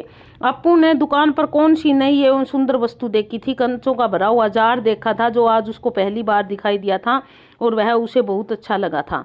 अप्पू को अकेले क्यों खेलना पड़ता था, अप्पू अक्सर अकेला खेलता था क्योंकि उसकी छोटी बहन की मृत्यु हो गई थी, वह बहन भाई उसका और कोई नहीं था, वह अकेला ही था, इसलिए वह अकेला खेलना पड़ता था उसको। लेखक ने कंचों की तुलना किससे की है, आंवले से की है। अरे अरे कंचे, बड़े बड़े कंचे, उन्होंने कहा कि ये आंवले के समान है कंचे, तो उन्होंने कंचे की तुलना किससे की है, आंवले से की है। उसके बाद अगला देख लीजिए, अगला प्रश्न क्या कहता है, आरंभ में अप्पू ने कंचे खरीदने से क्यों इनकार कर दिया। शुरू में जब वो कंचे खरीदने की बात होती तो वो इनकार कर देता क्योंकि उसको स्कूल जाने की जल्दी थी और वह स्कूल की वो सोच रहा था कि मेरे पास पैसे भी नहीं है तो मैं स्कूल की फीस के पैसे है तो स्कूल में दूंगा, लेकिन मुख्य जो कारण था उसे स्कूल जाने की जल्दी थी और इसलिए उसने कंचे खरीदने से मना कर दिया। और फिर जब फीस देने की बात आई तब भी उसके मन में संशय रहा, फीस दूं ना दूं। अप्पू को अध्यापक ने क्या सजा दी थी? बेंच पर खड़ा कर दिया था उसको, ये सजा दी थी। कक्षा में मल्लिका के बाद कौन बैठी थी? कक्षा में मल्लिका के बाद अम्मू बैठी हुई थी, सी ऑप्शन आएगा। जॉर्ज कौन है यहाँ पर? प्रश्न नंबर 11, जॉर्ज अप्पू का सहपाठी था जो कंचे खेलने में बहुत ही माहिर था और वह उसका मित्र था, और इसीलिए जॉर्ज कंचे खेलता था, इसी के कारण अप्पू का भी कंचों के प्रति अच्छा रुझान बना था, इसीलिए उसने क्या किया था? कंचे खरीदे थे। उसके बाद अगला देख लीजिए, अगला प्रश्न क्या कहता है हमारा। प्रश्न नंबर 12, जॉर्ज स्कूल क्यों नहीं आया था? आज जब अप्पू ने कंचे लिए थे तो जॉर्ज स्कूल नहीं आया था क्योंकि वह बीमार था और बीमारी के कारण स्कूल नहीं आया था। मास्टर जी ने कक्षा में कौन सा पाठ पढ़ाया था? अब मास्टर जी जो है वो कक्षा में रेलगाड़ी वाला पाठ पढ़ा रहे थे और वह रेलगाड़ी के बारे में बच्चों को चीख चीख के बता रहे थे बहुत अच्छे से, जोर जोर से। और तब उसका अप्पू का ध्यान कहाँ था? अप्पू का ध्यान तो अपने कंचों में था। तो इस प्रकार वो मास्टर जी उस समय क्या पढ़ा रहे थे? रेलगाड़ी का पाठ पढ़ा रहे थे। उसके बाद अगला देख लीजिए, रेल का इंजन किससे चलता था? जब शुरू की रेल आई थी तो रेल का इंजन जो है ना भाप की शक्ति से चलता था, यानी कि भाप से चलता था रेल का इंजन। ठीक है। उसके बाद अगला देखिए, कहानी में लोहे का बड़ा पिप्पा किसे कहा गया है? लोहे का बड़ा पिप्पा जो है ना, कहाँ उसमें रेल का जो बड़ा बॉयलर होता है जिसमें कोयले डाले जाते हैं उसको लोहे का बड़ा पिप्पा कहा गया है। सांस रोकना मुहावरे का अर्थ क्या है? सांस रोकने का मतलब होता है डरना, सांस बंद होना, चुप होना, मर जाना। सांस रोकना, रुकना नहीं है यहाँ पे, रोकना है, ये चीज ध्यान देने की जरूरत है। सांस रोक लेना मतलब या तो सहम जाना या डर जाना, ये होता है, तो ए ऑप्शन रहेगा इसका। आंखों में चिंगारियां सुलगना का अर्थ क्या है? आंखों में बहुत अधिक क्रोधित होना, आंखों में चिंगारियां सुलगने लगी यानी कि बहुत अधिक क्रोधित हो, बहुत अधिक गुस्सा हो जाना। आंखों में चिंगारियां होने से अभिप्राय है बहुत अधिक गुस्सा हो जाना, ये ऑप्शन रहेगा इसका। उसके बाद अगला 18वां प्रश्न हमारा, स्कूल का चपरासी क्या नोटिस लेकर आया था? स्कूल का चपरासी नोटिस लेकर आया था कि फीस भरवाई नहीं, क्योंकि उसने फीस के पैसों से क्या ले लिया था? कंचे ले लिए थे। अप्पू को कच्चा खाने की किसकी इच्छा हुई थी? ड्राइवर की इच्छा हुई थी कि वह अप्पू को कच्चा खा जाए। क्यों इच्छा हुई थी? क्योंकि उसकी गाड़ी के आगे अप्पू आ गया था और उसके सारे कंचे रोड पे बिखर गए थे और फिर वो क्या हो गया था, वो कंचे समेटने में लग गया था और उसको कई देर तक गाड़ी रोकनी पड़ी थी, इसलिए उसकी इच्छा ऐसी हुई थी। अप्पू की माँ ने दांतों तले उंगली क्यों दबा ली? दांतों तले उंगली दबाना भी मुहावरा है, हैरान रह जाना, क्योंकि वह अप्पू द्वारा फीस के पैसों के कंचे खरीद लिए गए थे, इसलिए उसकी माँ बहुत हैरान हुई और उसने दांतों तले उंगली दबा दी। अगला पाठ है 13वां पाठ है, एक तिनका। अब यहाँ पर जो है ना कविता है एक तिनका, कि एक बार छोटा सा तिनका जिसको हम बिना मतलब का समझते हैं, वह छोटा सा तिनका भी किस प्रकार एक बड़े से बड़े आदमी को, एक बड़े से बड़े व्यक्ति को धरती पे ला देता है। इस तिनके के महत्व को बताया है इसके माध्यम से, और उसकी अकड़ कैसे निकाल देता है। घास का तिनका जिसको हम पैरों के नीचे रौंदते हैं। अयोध्या सिंह उपाध्याय हरिओद जो है बहुत बड़े लेखक हैं, उनकी ये कविता है। एक तिनका कविता के कवि का नाम तो है ही, बी डी ऑप्शन आएगा, अयोध्या सिंह उपाध्याय हरिओद। कई बार पूरा नाम लिख के इनको हरिओद के नाम से भी लिखा जाता है। अगला, कवि किससे भरा हुआ था? कवि घमंड से भरा हुआ एक दिन अपने घर की छत पे खड़ा हुआ था। उसी समय कहता है आंधी आई, एक तिनका आंख में गिरा, आंख मेरी बंद हो गई। लोग मुठ लेकर यानी कि कपड़े की गोल गोल सी बना के आंख सेकने लगे, आंख तिनका निकला नहीं और उसने मुझे एकदम से एहसास दिला दिया कि उसका भी क्या महत्व है। कवि कहाँ खड़ा हुआ था? घर की मुंडेर पे खड़ा हुआ था। कवि की आंख में अचानक क्या गिर गया? कवि की आंख में अचानक एक तिनका गिर गया। आंख में तिनका पड़ने पर कवि की दशा कैसी हो गई? बहुत बेचैन हो गए, क्योंकि हमारी आंख में छोटी छोटी चीज कोई गिर जाती है तो बहुत बेचैनी होती है। कवि को बेचैन देखकर लोगों ने क्या काम किया? लोगों ने मूठ से यानी कि कपड़े का गोल गोल सा बना के मुख से उसको गरम गरम हवा करके आंख को सेकने लगे ताकि आंख में आराम आए। अंत में कवि की समझ में क्या आया? अंततः कवि क्या समझता है? अंततः कवि समझता है कि घमंड नहीं करना चाहिए, क्योंकि घमंड करने से तो कुछ नहीं हासिल होता। एक छोटा सा तिनका भी घमंड निकालने के लिए बहुत होता है। एक तिनका किसके लिए पर्याप्त है? घमंड चूर करने के लिए एक छोटा सा तिनका भी बहुत उपयुक्त है, वही बहुत है जिससे घमंड चूर चूर हो सकता है। अब अगला पाठ है खान पान की बदलती तस्वीर। पहले किस प्रकार का खाना खाते थे लोग और आजकल किस प्रकार का खाते हैं। प्रयाग शुक्ल जो है इसके लेखक है। अब आजकल लेखक कहता है पहले खिचड़ी खाते थे, रोटी खाते थे, बाजरे की मेसी रोटी, साग, इस प्रकार की चीज़ खाते थे। आजकल पिज्ज़ा, बर्गर, जो है वो क्या होते हैं आपके चाउमीन, समोसे, ये चीज़ खाने लगे और वो हमारी सेहत के लिए कितनी नुकसानदायक है। लेखक ने कुछ इसी प्रकार का यहाँ पे चिंता की है। खान पान की बदलती तस्वीर पाठ है। लेखक का नाम तो हमने देख ही लिया क्या है, प्रयाग शुक्ल है। लेखक का नाम तो ए ऑप्शन रहेगा। आरंभ में इडली डोसा भारत के किस भाग में खाए जाते थे। दक्षिण भाग में खाए जाते थे। अब भारत एक हो गया है। दक्षिण की व्यंजन उत्तर में मिलते हैं और उत्तर के व्यंजन दक्षिण में, पूर्व के पश्चिम में और पश्चिम के पूर्व में। पूरे भारत में हर तरह के व्यंजन देखे जाते हैं। यदि हम आज से 15-20 एक साल भी पहले की बात करें तब भी इतना चलन नहीं था, लेकिन आजकल बहुत चलन है। आज आप साउथ जो है में जाओ तो वहाँ भी आपको रोटी सब्जी मिलेगी और आप नॉर्दर्न भारत में देखो, उत्तरी भारत में देखो तो आपको सारा साउथ इंडियन खाना मिल जाता है आराम से। संस्कृति, ढाबा संस्कृति भारत के किस भाग में प्रचलित थी। उत्तर भारत में ढाबा संस्कृति आज भी प्रचलित है, पहले भी थी और धीरे धीरे फैलती जा रही है। उत्तर भारत में बहुत ज़्यादा इसका जो है वो चलन है। ढाबा संस्कृति के प्रमुख व्यंजन कौन से होते थे। ढाबा संस्कृति में यदि बात करो तो जैसे आप अब भी देखते हो रोड के किनारे किनारे बहुत सारे ढाबे बने होते हैं और जो आवागमन करते हैं जो लोग, खासकर जो ट्रक ड्राइवर वगैरह होते हैं, वो ज़्यादातर दाल रोटी और साग वगैरह या इस प्रकार का खाना पसंद करते हैं।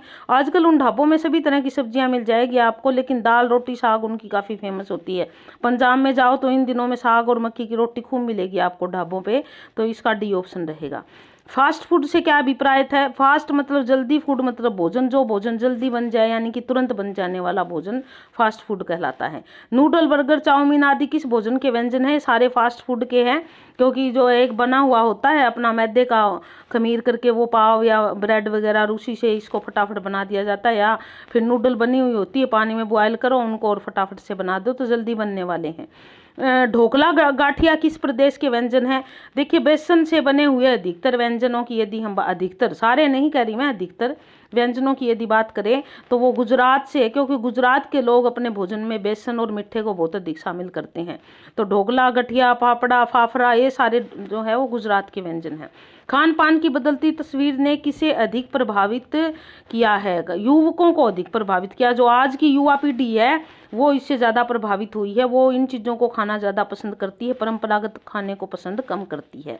अंग्रेजी शासन में ब्रेड कौन खाते थे। अंग्रेजी शासन में वैसे तो लोग ब्रेड अंग्रेज खाते थे और भारतीयों को शहरों में अगर खानी भी पड़ती थी तो बीमार होते थे तभी खाते थे। अगर कोई सही सलामत होता था तो ब्रेड नहीं खाता था, यूँ कहता था बीमार लोगों का खाना है। तो बम्बई का कौन सा व्यंजन प्रसिद्ध है। बम्बई की पाव भाजी जो है वो छोले दही, ये दही बड़ा, पेड़े, छोले कुलचे, ये तो है नहीं, इनमें से जो दिए हुए हैं उसमें पाव भाजी जो है वो फेमस है उसकी। उसके बाद है छोले कुलचे किस नगर के प्रसिद्ध है। दिल्ली में छोले कुलचे बहुत प्रसिद्ध है, दिल्ली के छोले कुलचे सारी जगह प्रसिद्ध। मथुरा में पेड़े मथुरा के बहुत प्रसिद्ध है, डी ऑप्शन आएगा इसका। मथुरा के पेड़े, हाँसी के पेड़े भी है वही बहुत प्रसिद्ध, लेकिन मथुरा के अपने अलग तरह ही होते हैं, ब्राउन से रंग के, हाँसी के सफेद रंग के होते हैं। कामकाजी महिलाएं कौन से व्यंजन अधिक पसंद करती है। जल्दी तैयार होने, जो नौकरी वाली महिलाएं हैं वो उन व्यंजनों को पसंद करती है जो जल्दी से तैयार हो जाए, जिसमें समय बहुत कम लगे। खान पान की नई संस्कृति में हमें किसके नए बीज दिखाई देते हैं। राष्ट्रीय एकता दिखाई देती है, क्योंकि हर तरह का भोजन हर जगह का व्यक्ति खाता है तो इससे राष्ट्रीय एकता को बढ़ावा मिलता है, मिक्सअप होते हैं लोग एक दूसरे में। लेखक के अनुसार किन व्यंजनों के पुनरुद्धार की आवश्यकता है। जो स्थानीय व्यंजन होते हैं, स्थानीय मतलब वहाँ की जो लोक संस्कृति में शामिल है, उन व्यंजनों को फिर से नए सिरे से प्रस्तुत करने की आवश्यकता है, क्योंकि उनका अपना ही महत्व होता है। उदाहरण के तौर पर अगर आप पंजाब में जाओ तो वहाँ मकई की रोटी, सरसों का साग मिलेगा। आप राजस्थान में जाओ वहाँ बाजरी की रोटी, कढ़ी इस प्रकार का मिलेगा। आप गुजरात में जाओ वहाँ कढ़ी ढोकला इस प्रकार का मिलेगा। यानी कि जो स्थानीय व्यंजन, और फिर छोटे छोटे अगर जगह को बांट दिया जाए, जैसे मान लो हरियाणा की बात करो, अगर आप पश्चिमी हरियाणा को देखो तो यहाँ लोग सर्दियों में बाजरे खिचड़ी खाते हैं। अगर आप पूर्वी हरियाणा की बात करो या उत्तर पूर्व हरियाणा की बात करो तो वहाँ लोग मक्की की रोटी, साग इस प्रकार के व्यंजन ज़्यादा खाते हैं। तो ये स्थानीय व्यंजन है और इनको बढ़ावा देने की आवश्यकता है। उसके बाद आगे देखिए, लेखक ने कौन सी खान पान की संस्कृति को जांचते रहने के लिए कहा है? लेखक कहता है मिश्रित संस्कृति को समय समय पर जांचते रहना चाहिए कि ये हमारे लिए कितनी उपयोगी है, कौन सा भोजन हमारे लिए उपयोगी है और वो हमारे समाज को क्या लाभ दे रहा है, इस प्रकार हमें ध्यान रखना चाहिए। उसके बाद देख लिए अगला है हमारा पाठ नीलकंठ। बहुत ही अच्छा मज़ेदार सा पाठ है नीलकंठ और बहुत ही अच्छी लेखिका जो आदर्श लेखिका रही है मेरे लिए भी, महादेवी वर्मा, और उनका पाठ है नीलकंठ। नीलकंठ पाठ में वही पक्षियों का, पक्षी प्रेमी तो रही है, इन्होंने बहुत सारे नौकर भी, नौकर तो क्या कहें, एक परिवार की तरह ही रहते थे, ऐसे लोग भी रखे हुए थे घर में, और इन्होंने बहुत सारे पशु पक्षी भी रखे हुए थे, जिसमें एक मोर का जिक्र है और उस मोर का नाम है नीलकंठ। गिल्लू गिलहरी हो, नीलकंठ मोर हो, लूसी हो, या जो है ना खरगोश हो, किसी का भी हो, कई बहुत सारे संस्मरण हैं इनके, तो ये भी एक संस्मरण है इनका नीलकंठ। नीलकंठ पाठ में किसके जीवन का वर्णन है? नीलकंठ पाठ में एक मोर के जीवन का वर्णन है। लेखिका तो महादेवी वर्मा है, यह आपने पढ़ ही लिया नीलकंठ पाठ में मोर का जीवन। नीलकंठ पाठ की लेखिका का नाम महादेवी वर्मा है। महादेवी वर्मा को मोर के बच्चे किसने दिए थे? महादेवी वर्मा को मोर के बच्चे बड़े मियाँ ने दिए थे। जब वो बाजार से गुजर रही थी तो एक दुकान पे वो देखती है कुछ छोटे छोटे बच्चे हैं, और जब उन्हें पता चलता है वो मोर के बच्चे हैं तो वो उन्हें खरीद लाती है, वो बड़े मियाँ के पास थे। और इस प्रकार चिड़ीमार कहाँ का रहने वाला था?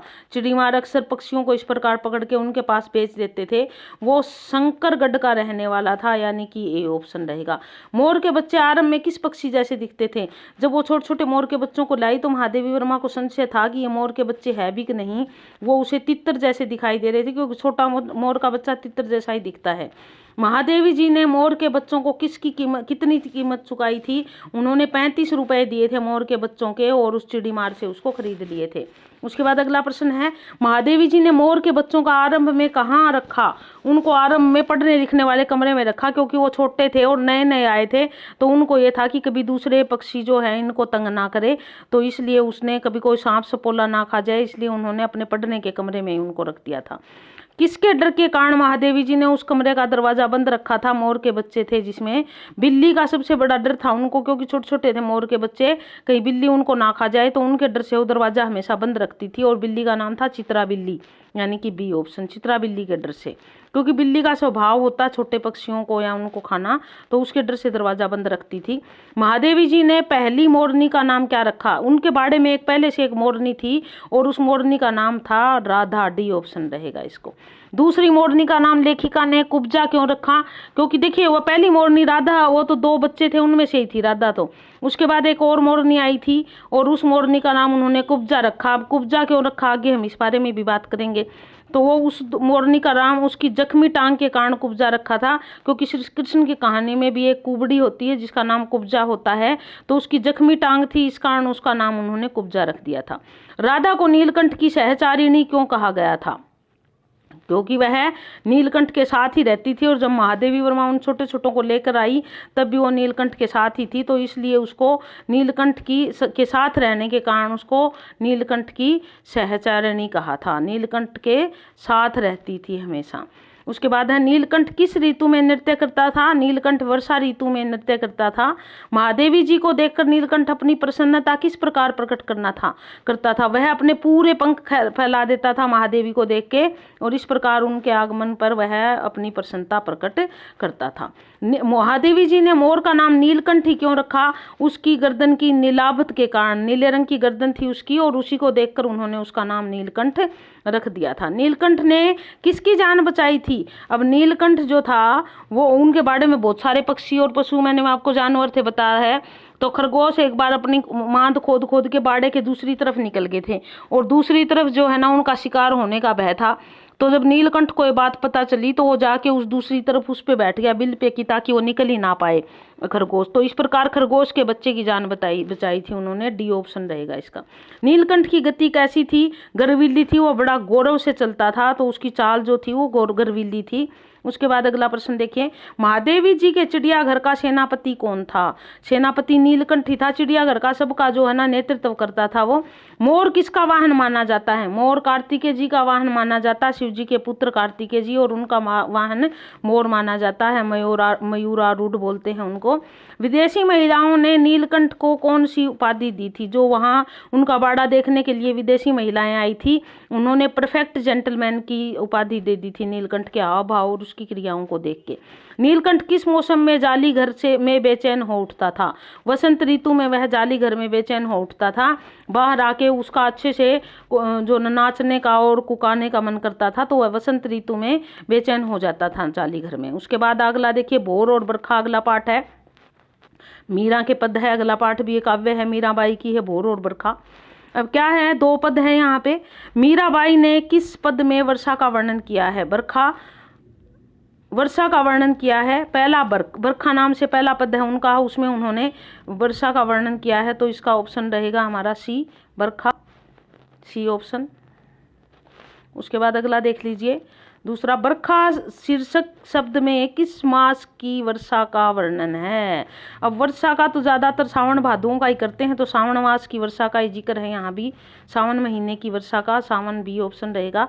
मीराबाई की भक्ति किसके प्रति है? श्री कृष्ण जी के प्रति है मीराबाई की भक्ति। किसके प्रति है? श्री कृष्ण। मीरा किसकी भक्ति? मेरे तो गिरधर गोपाल दूसरों न कोई, जाके सिर मोर मुकुट मेरो पति सोई। वो मीरा के पद है ये। मीरा श्री कृष्ण की सगुण भक्त उपासक थी। भोर शीर्षक में कौन दही मथ रही थी? गोपियां दही मथ रही थी। भोर यानी कि सुबह हो जाती है और श्री कृष्ण का वर्णन है यहाँ पे। भोर होने के बाद वहाँ की दिनचर्या कैसी है और उसका वर्णन है, तो गोपियां जो है वो दही मथती है। मीराबाई किसके स्वागत में गीत गाना चाहती है? वह श्री कृष्ण के स्वागत में गीत गाना चाहती है। श्री कृष्ण की जय जयकार कौन रहे हैं? सारे ग्वाल बाल उसके श्री कृष्ण जी के दरवाजे पे खड़े होकर उनकी जय जयकार कर रहे हैं, उसको उठाना चाहते हैं सुबह सुबह, इसलिए वो जय जयकार कर रहे हैं। कवित्री ने गौओं का रखवाला किसे माना है? श्री कृष्ण जी को कहा है उन्होंने गौओं का रखवाला। सावन मास में मीराबाई के मन में क्यों उमंग उठती है? वह श्री कृष्ण जी से के आने की भनक पाती है, वो सोचती है श्री कृष्ण जी आ गए और इसलिए उनके मन में उमंग उठती है। बिजली चमकने से किस बात का पता चलता है? वर्षा होने वाली है, इस बात का पता चलता है। जैसे गड़गड़ कर बादल आते हैं सावन के महीने में, तो ऐसा लगता है बिजली चमकती है तो जैसे अभी वर्षा आएगी। सावन के काले बादलों को देखकर मीराबाई को किसकी याद आती है? सावन के काले बादलों को देखकर मीराबाई तो एक ही याद करती है जिसको वह अपना पति मानती है, वो श्री कृष्ण। तो इस प्रकार हमारे 16 पाठ, अब पाठ आ गया हमारा 17वां अंतिम पाठ की तरफ बढ़ रहे हैं हम। वीर कुंवर सिंह जो है पाठ का लेखक है, अंतिम तो नहीं, अभी तो रहते हैं। किस कवित्री की कविता में वीर कुंवर सिंह का नाम आया है? सुभद्रा कुमारी चौहान की कविता है और उसमें आया है सुभद्रा कुमारी। झांसी की रानी भी थी छठी में, वो भी सुभद्रा कुमारी चौहान की थी, और यहाँ पर वीर कुंवर वहीं उसने जिक्र, उसी में सुभद्रा कुमारी चौहान ने वीर कुंवर का जिक्र किया है। अगर आपने वो कविता पर खूब लड़ी मर्दानी, वो तो झांसी वाली रानी थी, बुंदेले हर बोलो के मुँह हमने सुनी कहानी थी, उसी में वीर कुंवर का जिक्र आया है। भारत में प्रथम स्वतंत्रता संग्राम कब हुआ था? सन 1857 में हुआ था, ये तो हमें पता ही है। उसके बाद मंगल पांडे को फांसी कब दी गई थी? बहुत इंपॉर्टेंट प्रश्न है। 8 अप्रैल 1857 को मंगल पांडे को फांसी दी गई थी, ये ऑप्शन रहेगा। वीर कुंवर के पिता का नाम क्या था? साहबजादा सिंह था वीर कुंवर के पिता का नाम। उसके बाद अगला देख लीजिए, कुंवर सिंह की माता का क्या नाम था? कुंवर सिंह की माता का नाम था पंचरतन कुंवर, यानी कि ए ऑप्शन रहेगा। वीर कुंवर का जन्म कब हुआ था? सन 1782 में हुआ था, सी ऑप्शन रहेगा इसका। वीर कुंवर सिंह के पिता किस रियासत के राजा थे? जगदीशपुर रियासत के राजा थे वीर कुंवर के पिता। उसके बाद अगला देख लीजिए, अगला प्रश्न क्या कहता है, निम्नलिखित में से सन 1857 के स्वतंत्रता संग्राम के मुख्य नेता कौन थे? पंडित जवाहरलाल नेहरू तो नहीं थे, महात्मा गांधी भी नहीं थे, सरदार पटेल भी नहीं थे, नाना साहब थे, बिल्कुल थे। तात्या टोपे, नाना साहब और लक्ष्मीबाई की बात होती है। निम्नलिखित में से सन 1857 के स्वाधीनता संग्राम में कौन सा नेता नहीं था? अकबर नहीं था, अजीमुल्ला खान थे, बहादुर खान थे और बख्त खान भी थे, अकबर नहीं थे, ए ऑप्शन रहेगा। अकबर मुगल बादशाह हुए हैं तो वो 1857 के संग्राम में नहीं थे और अकबर का समय 16वीं शताब्दी है। उसके बाद अगला देख लीजिए, निम्नलिखित में से वीर कुंवर सिंह को बचपन में कौन सा शौक नहीं था? चौपड़ खेलने का उनको शौक नहीं था, यदि ये घुड़सवारी करते थे, तलवारबाजी करते थे और कुश्ती भी लड़ते थे, लेकिन वो चौपड़ नहीं खेलते थे। वीर कुंवर सिंह ने आजमगढ़ में अंग्रेजी सेना को कितनी बार हराया? वीर कुंवर सिंह ने आजमगढ़ में अंग्रेजी सेना को 2 बार हराया था। 2 बार अंग्रेजी सेना को मुंह की खानी पड़ी थी। किस तिथि को वीर कुंवर सिंह ने जगदीशपुर विजय की पताका फहराई थी? जगदीशपुर पर विजय की पताका 23 अप्रैल 1858 को उन्होंने अंग्रेजों को हराकर जगदीशपुर पर अपनी पताका फहरा दी थी। वीर कुंवर सिंह की मृत्यु कब हुई थी? 26 अप्रैल 1858 को उनकी मृत्यु हो गई थी। वीर कुंवर सिंह किस प्रकार के युद्ध में निपुण थे? वो छापामार युद्ध में निपुण थे। छापामार युद्ध के कारण ही वो अंग्रेजों की बड़ी सी टुकड़ी से अपनी छोटी टुकड़ी के साथ जीत गए थे। तो वो है छापामार युद्ध में बहुत ही सक्षम थे। किस अंग्रेज सेना अधिकारी की गोली वीर कुंवर के हाथ पर लगी थी? हाथ पर लगी थी, फिर भी वो हार नहीं मानी थी उन्होंने। और लड़ सेनापति डगलस था उस समय, जो झांसी की रानी के समय भी इसकी बात हुई है, उसकी गोली लगी थी उनके हाथ पे। किस संत की प्रेरणा से, अगला प्रश्न है 16वां प्रश्न, किस संत की प्रेरणा से वीर कुंवर सिंह के मन में देशभक्ति की भावना जागृत हुई थी? बसुरिया बाबा था जिसको वो मानते थे, उनकी प्रेरणा से उनके मन में देशभक्ति की भावना जागृत हुई थी। वीर कुंवर सिंह किस मेले में जाकर क्रांति की योजना तैयार करता था? देखिए, मेलों में क्या होता था, बहुत सारे लोग इकट्ठे होते थे और ऐसे में इकट्ठे लोगों के साथ जो देशभक्ति और क्रांति की बात करना थोड़ा आसान होता था, इसलिए वो सोनपुर मेले में जाता ही इस उद्देश्य था कि वहाँ लोगों से जाकर क्रांति की बात करे, देश की आज़ादी की बात करें। तो इस प्रकार एक स्वतंत्रता सेनानी वीर कुंवर की बात थी। अगला पाठ है हमारा 18वां पाठ, संघर्ष के कारण मैं तनुक मिजाज हो गया। धनराज पिल्लई हमारे हॉकी के बहुत बड़े खिलाड़ी, विनीता पांडे पत्रकार जिनने उनका इंटरव्यू लिया था, उन्हीं का लेख है ये। धनराज पिल्लई किस खेल में माहिर थे? हॉकी में माहिर थे। बहुत बड़े खिलाड़ी हुए हैं धनराज पिल्लई हॉकी के।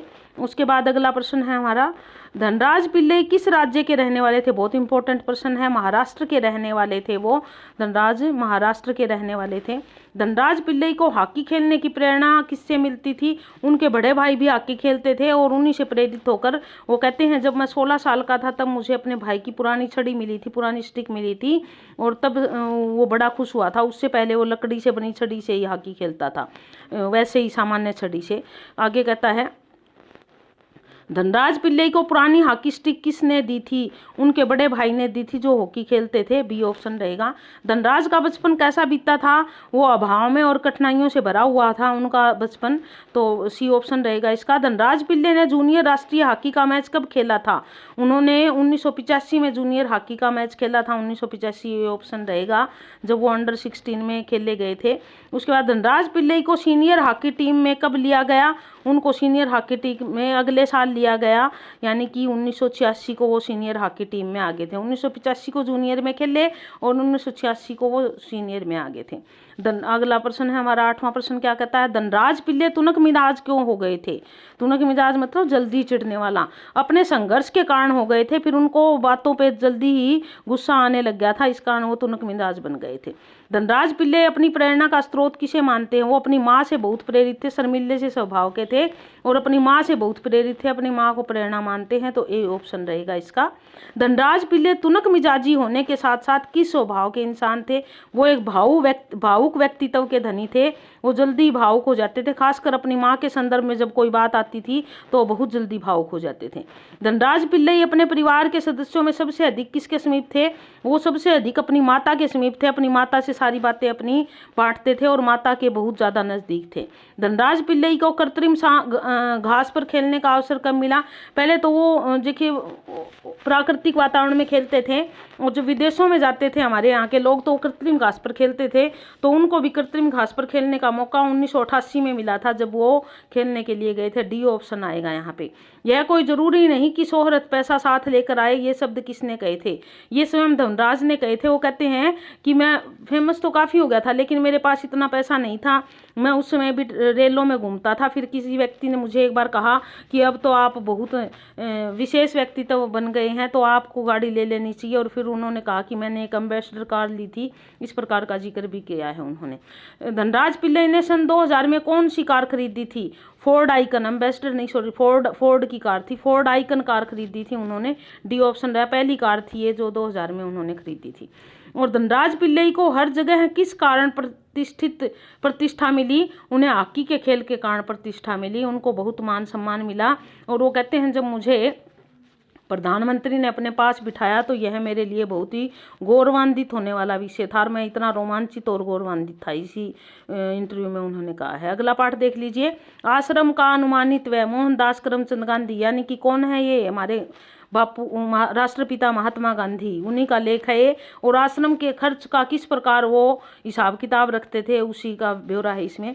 गांधी जी कहाँ आश्रम का निर्माण करना चाहते थे?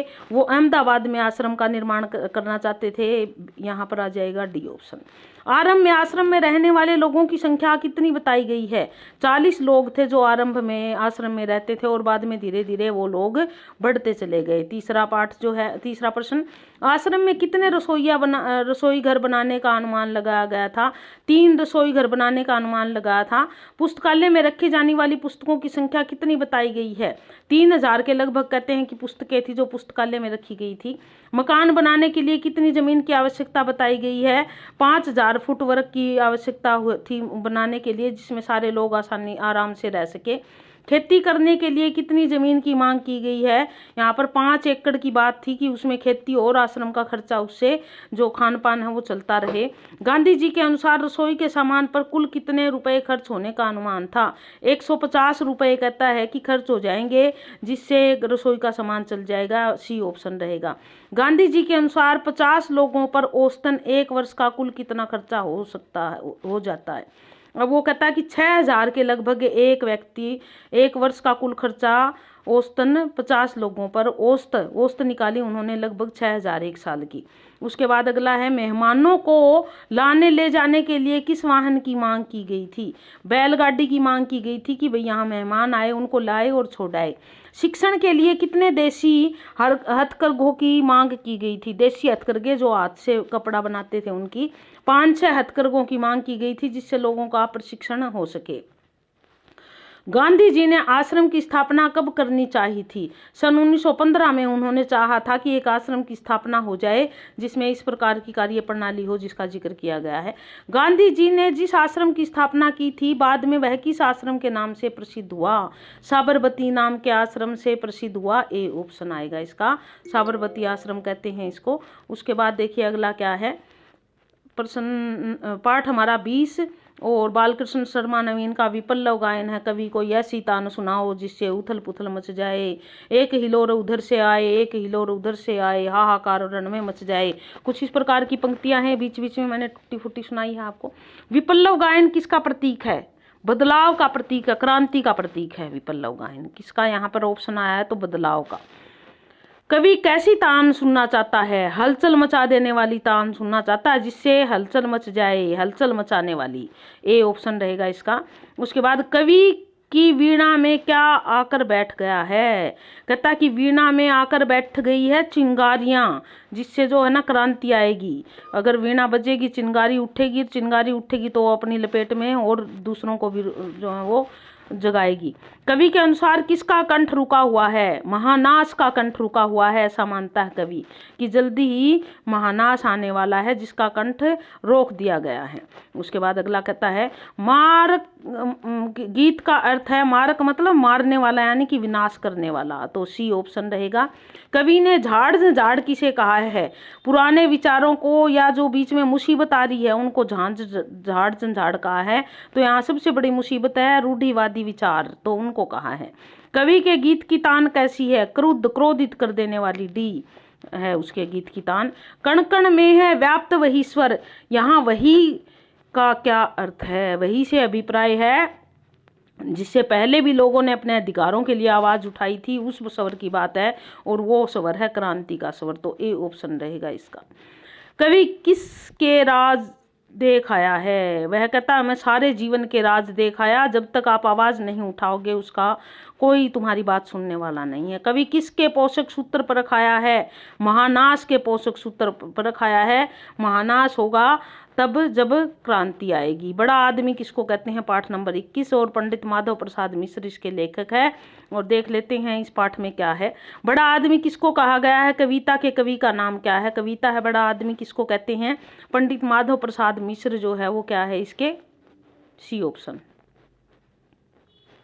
कवि, ऊंचे महल चिनाने से मनुष्य क्या नहीं बनता, बड़ा नहीं बनता। कहता है ऊंचे ऊंचे महल चिनवाने से कोई बड़ा नहीं बन जाता है। बड़ा बनने के लिए तो कुछ और ही चाहिए, सद्गुण चाहिए, परोपकार चाहिए, अहंकार नहीं होना चाहिए। कवि के अनुसार सबसे टेढ़ा काम क्या है? बड़ा बनना सबसे टेढ़ा काम है। बड़ा बनना काम बहुत ही मुश्किल है। कवि का ऐसा मानना है कि बड़ा कहना तो बड़ा आसान है, बड़ा बनना बहुत मुश्किल है। आदमी बड़ा कैसे कहलाता है? अपने सद्गुणों के कारण ही बड़ा कहलाता है। धन दौलत से कोई बड़ा नहीं बनता। अहंकार में चूर रहने वाला व्यक्ति क्या कहलाता है? वह छोटा ओछा व्यक्ति कहलाता है। सद्गुणों से बड़े बनने वाले व्यक्ति क्या कहलाते हैं? वह बड़े जो सद्गुणों से बड़े बनते हैं उन्हीं को अक्सर बड़ा कहा जाता है। उसके बाद 7वां प्रश्न है हमारा, सद्गुणी किन में आदर पाते हैं? सद्गुणी बुद्धिमानों में आदर पाते हैं। मूर्खों की बात नहीं है यहाँ, बुद्धिमानों की। जो अच्छे गुणों वाले होते हैं उनका बुद्धिमान हमेशा आदर करते हैं। तो हम वीडियो के अंत की तरफ बढ़ रहे हैं, इससे पहले हम इसको संपन्न करें। उम्मीद है आपको पसंद आ रही होगी। चैनल को सब्सक्राइब करें, लाइक करिए, शेयर करें और पेपर होने के बाद हटे नहीं भाई, चैनल से देखते रहे, कुछ ना कुछ मिलेगा आपको इसमें। जो हमारा सतत प्रयत्न होता है वही हमें हमारे ज्ञान को बढ़ाता है और ज्ञान तो जितना आप ग्रहण करोगे उतना ही बढ़ेगा और इस दिशा में हम चलते रहें। मेरी तो यही उम्मीद है, ये नहीं कि पेपर के बाद बुक बंद करके रख दें, क्योंकि जीवन जो है एक मनुष्य जीवन ही एक विद्यार्थी जीवन है। सतत प्रयत्न हमें बहुत कुछ सिखाता है। कविता में पाठक किसके लिए प्रयुक्त है? पाठक कविता पढ़ने वाले, जो पढ़ने वाले हैं उनको ही पाठक कहा गया है। डी ऑप्शन है इसका। कविता पढ़ने वालों को पाठक कहा गया है। जग शब्द से क्या अभिप्राय? जग का मतलब ही संसार होता है, तो यहाँ भी संसार ही है। अनाथ शब्द जिसका कोई सहारा न हो, जिसका कोई भी नाथ ना हो, स्वामी ना हो, तो बेसहारा को अनाथ कहते हैं। अनाथ जिसका कोई नाथ ना हो। तो इस प्रकार ये जो है ना हमारा 7वीं की एनसीईआरटी के महत्वपूर्ण प्रश्नों की एक श्रृंखला पूर्ण हुई। उम्मीद है आपको पसंद आई होगी और चैनल को देखते रहिए। इसी प्रकार अपना प्यार प्रेम और साथ बनाए रखिए और कल के पेपर के लिए सभी को ऑल द बेस्ट। आप सबका पेपर जो है क्वालिफाई हो जाए। धन्यवाद।